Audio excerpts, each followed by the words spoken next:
Sveiki, O, ar jūs domina paukščiai? ne. Mane labai domina paukščiai. Mes, žaliosios pupelės, nusprendėme spręsti mūsų mokyklos laukelyje esantį paukščių trūkumą. Kartais, kai pamoka nuobodi ir laikas slenka ypač lėtai, norisi pažiūrėti pro langą ir pažvelgti gamtą.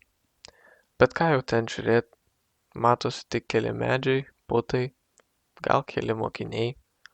Tai mes nusprendėme įstatyti 5 turiuomenį vieną, neturim lėšų 5, nusprendėme įstatyti vieną inkilėlį.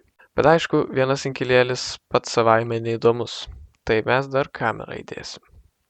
Bet kamgi tą kamerą, girdžiu jūs klausant? Tiesą sakius, mūsų komanda irgi ilgokai apie tai galvoja.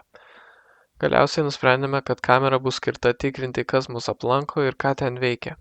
Toks savotiškas duomenų rinkimas. Tada, naudojant surinktą datą, mes galėsim paruošti paukščiukams tinkamo maisto ir sąlygų jiems patogiau gyventi. Taip, skatinsim daugiau paukščių aplankyti mūsų mokyklos kiemelį ir mus pradžiuginti. Naujausi įdomus vaizdai būtų įkeliami į svetainę, kad bet kas galėtų pažiūrėti. Reikia tikėtis, kad joks paukštis neiškvies teisininkų dėl privatumo pažeidimo.